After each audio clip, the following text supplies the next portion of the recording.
There's a very strange occurrence at the end of the Tenchi Bridge Arc. You see, after Sasuke has a little scuffle with Team 7, he decides to finish things off, and he's about to use this new jutsu we've never seen before, but Orochimaru interferes and stops Sasuke from doing so. Now Orochimaru does that because he tells Sasuke, no, don't use that jutsu on them, you're gonna kill them if you do so, and if they're dead, they can't go and kill more Akatsukis for us. So obviously that was supposed to be an extremely powerful jutsu that was a setup for the future, right? Oh, we're excited to see what this new jutsu all about. And when we find out what that jutsu was, it turns out to be an extremely powerful and cool looking jutsu, Kirin.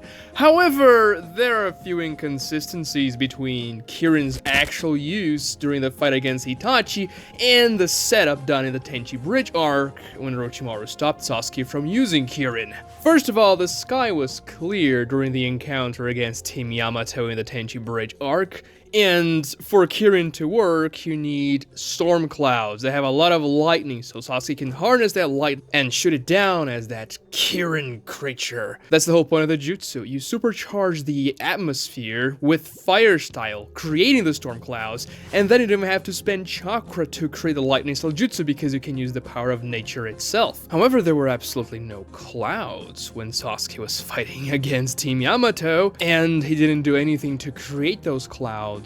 So that's a bit weird, huh? The other difference and inconsistency between the two usages of Kirin is that Sasuke weaved hand signs in the Tenchi Bridge Arc, while in the fight against Itachi there was no need to weave hand signs to use Kirin. So what explains that strange alteration between how Sasuke used the jutsu? Now, one may say the jutsu Sasuke was about to use in the Tenchi Bridge Arc was not supposed to be Kirin. However, I'll counter this by saying the posture Sasuke assumes for the jutsu in the Tenchi Bridge Arc and the Kirin posture is exactly the same. Raising a hand towards the sky, a hand that eventually sparks with lightning, and a hand Sasuke uses to bring the Kirin down from the sky. And we don't see that lightning in the Tenchi Bridge Arc, but perhaps that's because Sasuke didn't finish the jutsu. And obviously, that was a setup for a jutsu to come, story-wise. If it wasn't Kirin, it would just be a setup that was never paid off, and that wouldn't be very satisfactory and it would make no sense.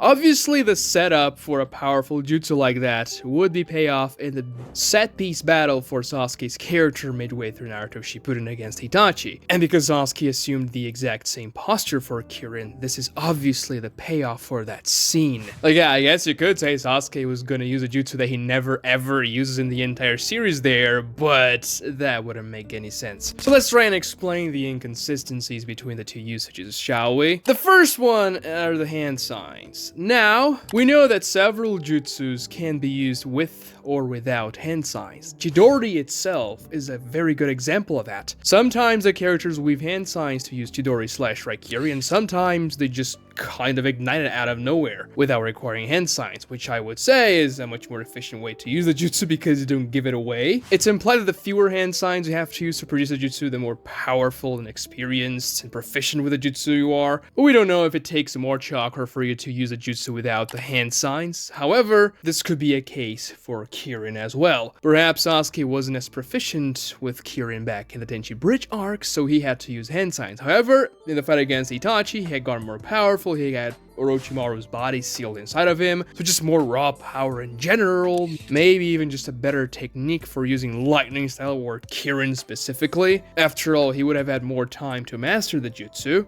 so perhaps Sasuke just didn't need to use hand signs to use Kirin anymore. Now, when it comes to the entire cloudy sky thing and the storm that Sasuke needs to create to cast Kirin, it's never stated that Sasuke must do that to use the jutsu. It is just stated that producing the storm clouds allows you to use Kirin without spending much of your own chakra, which was a great thing for Sasuke in the fight against Itachi. First, because Sasuke was running dangerously low on chakra, but also because that was a very good strategy to catch Itachi off guard. Itachi has a Sharingan, he can see how much chakra you have left, so if you fool Itachi, making him think, oh, he doesn't have much chakra anymore, he can't do much to affect me here, but if you can use your most powerful jutsu without spending chakra, fooling the opponent by making him think you're not gonna be able to use jutsus anymore, and then even though you're out of chakra, he just casually uses Kirin, that's a very good strategy that almost caught Itachi. If he didn't have the Susanoo, as he himself says, he would have died. But technically, there's nothing saying Sasuke couldn't simply use Kirin without the fire style setup.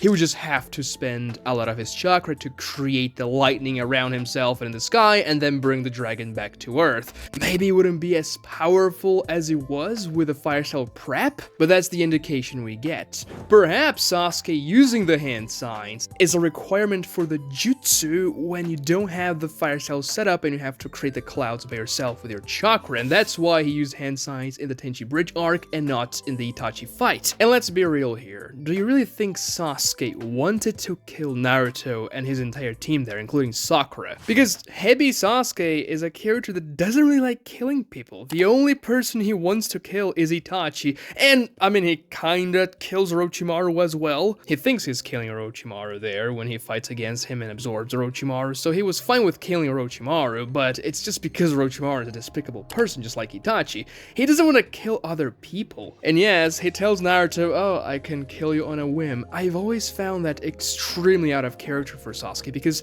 the entire character arc Sasuke went through in the previous fight against Naruto in the Valley of the End was that Sasuke wouldn't kill Naruto, even though Itachi told him, killing your best friend's gonna give you the most power, the Manga Sharingan and everything. No, Sasuke did not want to follow his bastard brother's footsteps. He didn't want to acquire power the same way his brother did because of what eventually became of Itachi. So the Tenchi Bridge Arc just completely undoing that character development because Sasuke has a whim.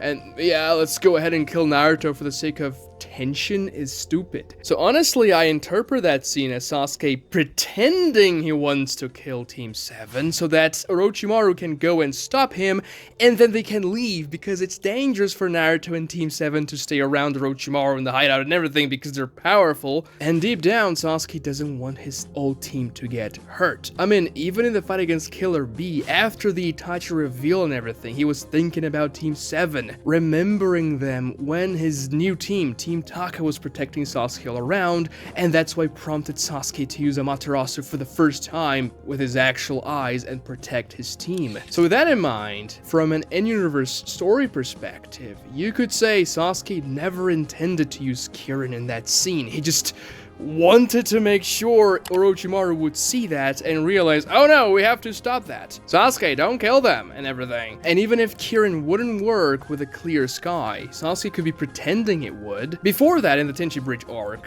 when Orochimaru, Kabuto, and Sai get to the hideout, Sasuke's like, yeah, teach me something new. And then Orochimaru's gonna be, yeah, I'm gonna teach you something, Sasuke. And it's kind of implied that the jutsu Sasuke is about to use on Team 7 at the end of the arc is the jutsu Orochimaru had just taught him, but that doesn't really make a whole lot of sense. Like, would Sasuke really master Kirin, this massive jutsu, in like 12 hours or whatever it took for Team 7 to arrive at the hideout without any sort of training that we can see surrounding the hideout? Because I would imagine the training for Kirin would be something quite spectacular, right? You would see several storm clouds, a lot of lightning coming down the sky, Sasuke trying to master the jutsu in several ways, maybe even Sasuke spewing some fire style into the sky, and we obviously never see that during the Tenchi Bridge Arc. The skies are always clear. So it's likely that Orochimaru just taught Sasuke some other technique, and he already knew Kirin before. Maybe Kirin is one of those techniques that Orochimaru didn't even know Sasuke knew, that Sasuke learned by himself. Then again, if Kirin was Sasuke's final jutsu, the ace in his sleeve to fight and defeat Itachi, it's likely Orochimaru would know about it. Yes, Sasuke learned the variations of Chidori, like Chidori Spear, by himself without ever showing Orochimaru, because when Orochimaru and Sasuke actually fight each other, Orochimaru gets stabbed with that Chidori Spear and he's like, oh, I've never seen this type of chakra transformation before. And then we see it's Sasuke, so obviously Sasuke was learning some stuff without Orochimaru's knowledge. But by what Orochimaru tells Sasuke there after he stops him from using Kirin, that, oh, if you use that jutsu, you're gonna kill them all, it's very clear that Orochimaru knew at least what the jutsu could do, And if he knew those things, he probably also knew that Sasuke could use the jutsu even if the skies were clear. Or I guess you could say Orochimaru was just taking a guess, and that was Sasuke's gamble. Oh, I'm gonna make Orochimaru think I'm about to kill them with my Kirin here, even though there are no clouds and stuff. He's gonna think Team 7 is gonna be cooked, he's gonna stop me, and then it's gonna be the perfect cue for us to leave, and, you know, I'm not gonna have to hurt my old friends here. I don't wanna acknowledge that, but yeah, let's just go. Now, obviously, we're never gonna know exactly what Sasuke and Orochimaru were thinking in that scene because we don't get their inner thoughts during that exchange, so it's all a lot of subtext. However, the correct explanation as to what happened between the two usages of Kirin was that it was a retcon. Sort of. The scene in the Tenchi Bridge Arc is very obviously a setup for a Sasuke jutsu that's gonna be impactful in the future. But Kishimoto either didn't know exactly what the jutsu was gonna be like and was just like, yeah, let me do the setup here. It's gonna be a powerful jutsu that Orochimaru is gonna stop him, but I don't have to really think about what the jutsu is going to be because the jutsu is not gonna be used anyway, so I can come up with it later. Or Kishimoto simply changed his mind about the jutsu he had planned for Sasuke and did Kirin instead. Because yes, this was set up for Kirin, or whatever jutsu Sasuke was going to eventually use. But if Kishimoto had figured it out completely by the time of the Tenchi Bridge Arc, he would have done the setup a little bit more appropriately for Kirin itself. For instance, during that small scuffle against Team 7 there, when Sasuke uses Chidori's stream and everything, I mean, it's not a major fight, but if Kirin was already figured out, Sasuke could casually use fire-style jutsus against them that go up into the sky, just like he used against Itachi, and honestly, the audience wouldn't really know that Sasuke is setting up the jutsu. Yes, at the end of the exchange there, you can make the skies cloudy and a little bit of lightning here and there, and that's when Sasuke prepares Kirin, and Orochimaru arrives and stops him, so the storm clouds just remain and it starts to rain, and the rain could also add a little bit of atmosphere after Sasuke leaves and Naruto, Sakura, and the others are just there, crying about not being able to bring Sasuke back. And then in the Itachi fight, when Sasuke uses that technique again to make the sky cloudy, you're gonna remember back in the Tenchi Bridge Arc, wait a minute, Sasuke was doing that there as well. Oh man, it was all planned out. Because yeah, even though Sasuke wouldn't want to kill Naruto and the others there, if Kishimoto wants to do the setup and make Sasuke fake the usage of Kirin so that Orochimaru is gonna come and stop him so that they can leave, from Sasuke's perspective, it makes a lot more sense for him to actually set up the jutsu completely to make Orochimaru think he was serious. So if Orochimaru notices the skies are getting tempestuous all of a sudden, he'll immediately realize what Sasuke is about to do and go stop him if that's what he wants. Now, were those Kishimoto's actual intentions with Sasuke's character there? Was he faking the usage of Kirin so they could leave? Probably not. That's the interpretation I choose because it makes so much more sense with Sasuke's character later. Because let's be real here, the excuse Sasuke gives to Naruto as to why he's gonna kill him is one of the worst he could possibly give. Oh, I could just kill you on a whim now. It's not because of Itachi or anything. I just feel like doing it. What? Like, come on, this is the worst way to create tension in the arc. Wouldn't it be more interesting if Orochimaru, for example, was trying to kill Naruto because Naruto is the Jinchuriki of the Nine Tails? Killing the Jinchuriki makes the Tail Beast's chakra disperse around the world, and it takes a while for the Tail Beast to reform itself, meaning that the Akatsuki would have to wait for a long time until they're able to capture the Nine Tails, which would be bad for their plans, and Orochimaru knows the Akatsuki's plans, at least the gist of him. So wouldn't it be more interesting if Orochimaru was the one trying to kill Naruto, and Sasuke was the one like, well, they can kill more Akatsukis for us, or whatever. And sure, you can still make the setup for Kirin here, you can even do the entire setup with a fire style and the lightning clouds, or you could have the characters' inner thoughts, but Kishimoto wasn't really doing Sasuke's or even Orochimaru's inner thoughts very often, especially Sasuke's. He was keeping Sasuke much more mysterious and his intentions hidden in the Tenchi Bridge Arc because that was what the character was supposed to do at that point. We were getting reintroduced to Sasuke and everything that revolved around him during the time skip, and up until that point Naruto Shippuden was a mystery. So keeping the character's true intentions mysterious was a good idea from Kishimoto. However, what he does there without any further explanation kinda undoes a lot of good work he did with Sasuke's character beforehand. So he could have at least explained Sasuke's intentions later on with a small flashback or something like that. Maybe after the fight against Itachi, when he's reflecting upon everything and he remembers that he was about to use Kirin on Naruto and the others, but actually he was just pretending. Or maybe when he even encounters them during the 5 Kage summit